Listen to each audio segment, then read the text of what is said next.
The problem here is really clear, and it could be summed up with two words: Craigslist killer. The art of the elevator pitch has been lost, and we're here to bring it back. After 5 years and 3,000 pitches, we've developed a simple formula that anyone can build from. Who are you? What is your company? What problem do you solve? How do you solve it? Who's going to pay you money? What do you need? Nail that in 30 seconds and you're on your way. How will today's entrepreneur do? Pitch practice is now in session. Hi, I'm Robert Kelly with Lockbox Local. You bought or sold something with an app like OfferUp or Craigslist. You went to the meeting and you got scammed, or worse. It's a common problem, common story. Lockbox Local is a new payment app that lets you take a deposit before you meet. Our users are registered, so less likely they'll get scammed. And if the sale doesn't go through, the money bounces back to the buyer. Our users love to buy and sell with apps. Please check out our website and watch for our impending launch. Thank you. Now, let's break down today's pitch. Great pitch. Lockbox Local, Robert Kelly. Couldn't be any clearer. He's been to pitch practice a few times, and the results are always improving, constantly improving. It's really good. So that's who he is. The problem here is really clear, and it could be summed up with two words: Craigslist killer. But he chose to tell it a different way. He kind of gave an anecdotal story of you bought something from OfferUp or Craigslist, you went to the meeting to exchange money, and you got scammed. So there's a million different ways you could have got scammed. The person didn't show up, the product sucks, the product's the wrong product, whatever it is, you got scammed. That's the problem. And he says, he adds in there, or worse, meaning Craigslist killer kind of stuff.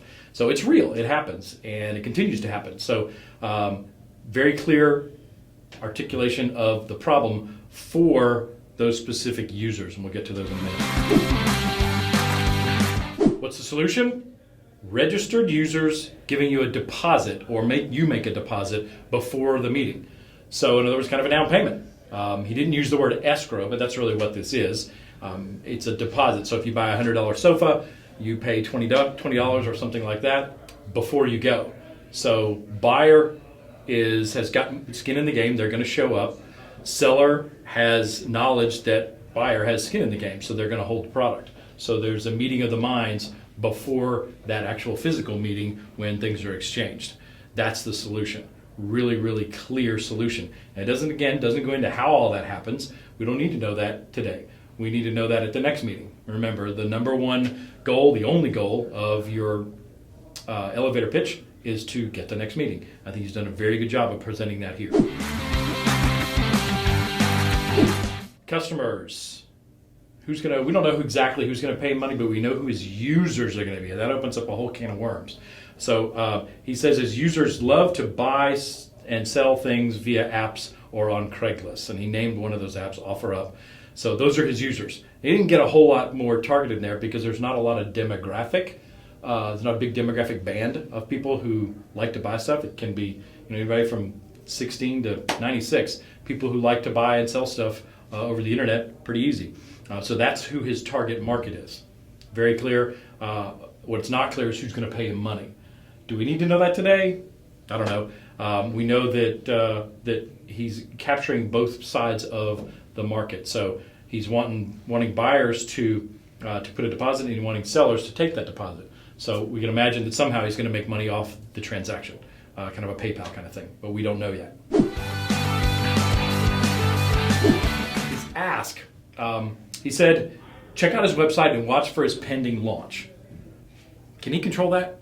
I don't think so. There's nothing he can do. There's nothing we can do that pushes him along. So when we're at pitch practice, what we teach people to do is ask for something that you need. Well, what does Robert need right now? What does Lockbox Local need? They need users. So he should be begging, asking, cajoling, doing everything he can to get people to use his app. Download the app. Even if it's in beta, you want to get it out there and get people using it to see if it's actually solving the problem.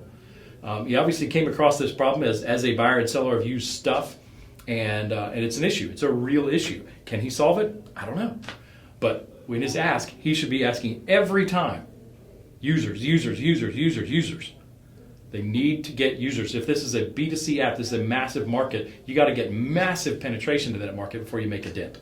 So ask for users. Go to the website, download it, or download it in the App Store, download it in the Google Play Store, wherever it is. And he didn't say which one it was going to be. But his first priority should be getting people to use that app.